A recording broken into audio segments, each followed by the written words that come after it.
Hey guys, RCT3 Imaginer here, and welcome to the very first episode of Scene It, where I will build a couple of scenes sped up so that you guys can see how I build, basically.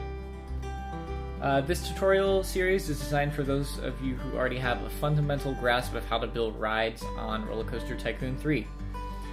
Okay, so as you can see, I already have a bit of the groundwork done with some grass custom scenery, and now I'm adding in some desmatsa, sorry about the pronunciation again, ride events. So for this I'll be using a Parasaurolophus and Iguanodon for the Gentle Giants scene. As you can see there, I was working a little bit with the black wall set, but I feel like it would be better to use the eye wall set to have kind of creatures in the background of our forest scene from Fisherman's Ghost Mindset. And as you can see, I'm having a really difficult time finding it with the amount of custom scenery I have. So hopefully we'll find it soon. There we go. Okay, so we're going to add the eye wall set to the backdrop just to give it a little bit more depth, I guess you could say. And then we're also going to add some of the black wall in too, so that it's just not a big wall of eyes looking at you, and that there's a little bit of diversity in the scene. Good, so we're going to finish that up.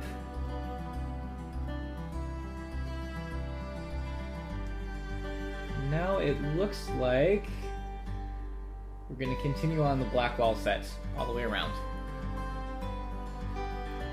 Now when building a scene, it's really important that you have these black walls. They really help to make or break a dark ride. I think I'm using J-Cats for this particular scene. And now I'm getting into the jungle building using Desmatsa's Instant Forest. It contains a bunch of plant elements that allow you to overlap with one another to really create a dense forest or jungle scene.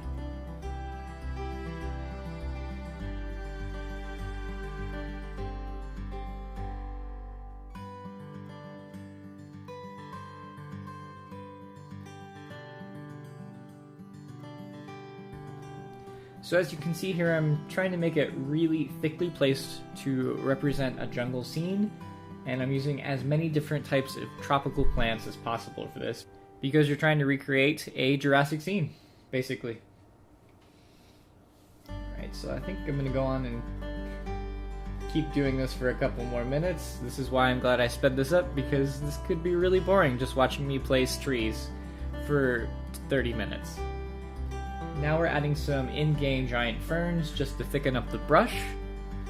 And there's a first view of the scene. It's looking pretty good.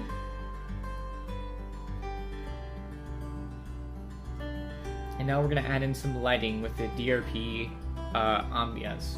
Or I think it's actually DRP lights. Add some green to highlight the green of the foliage. Yeah, that looks pretty good. Add some blue also, since it's a nighttime scene. It's also really good to have contrasts of colors and not just one color scheme. Because the more colors you can have, it enhances the depth of the ride, I guess you could say. But I mean, it really depends on your personal style of dark ride building. For me, I like a lot of colors, and I like a lot of blends of colors to help bring out the scenery.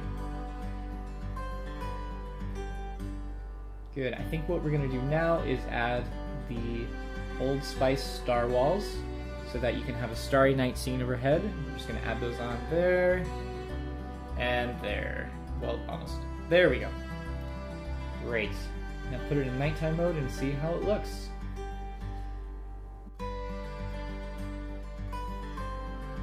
Now I switched the camera to free look mode so that you could get a further in-depth look at it. And you can see the star walls up top, and you have a nice nighttime jungle, not forest, scene. Great. Alright.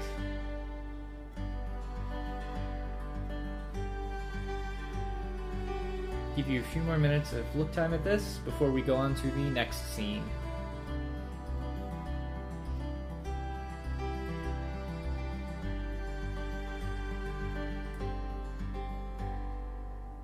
Okay, here we are with our grass custom scenery foundation again.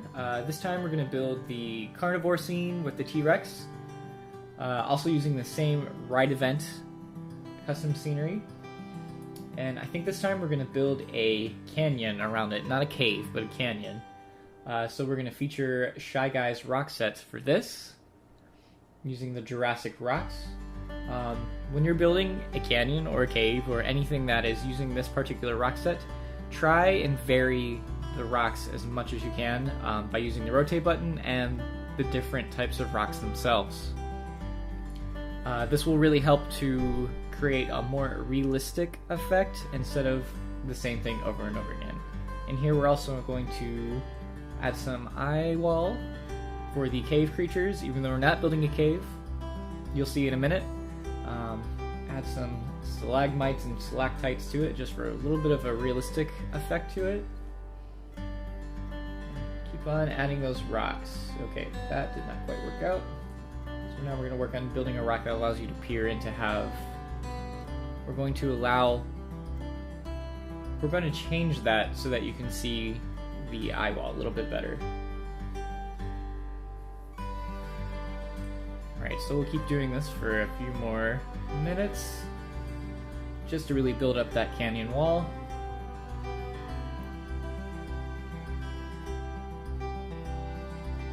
Good, that's shaping up nicely. Now we're going to add in the plants with the same sets as before. We're going to start with the background. Add some taller trees to the back so they creep over the canyon. And now some of the instant forest sets so we can have some brush and maybe a few smaller trees.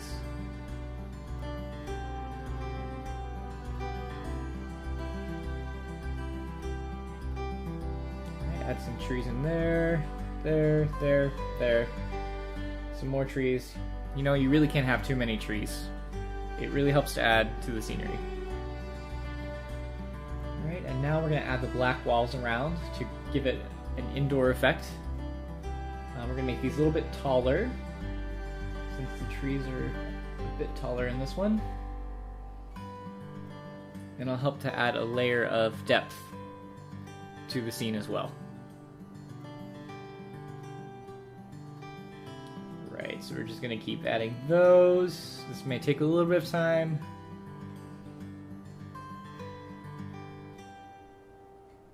Alright, that should do it. And now I think we're going to add the lighting in.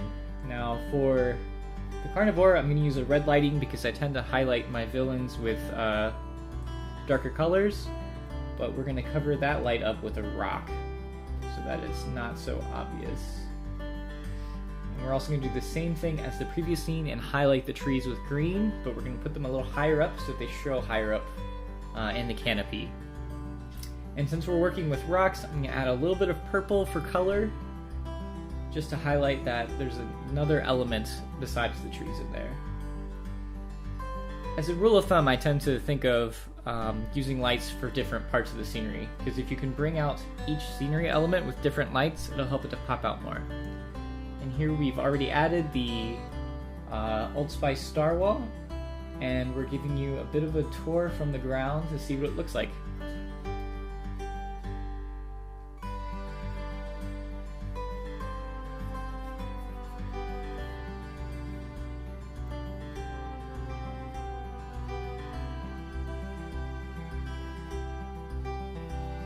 Okay, and that's it for Scene It. If you have any specific questions that I can help you answer, or need advice about maybe building a ride in this kind of style, just comment below, or send me a private message. I'd be happy to answer. Alright, this is RCT3 Imagineer, signing off.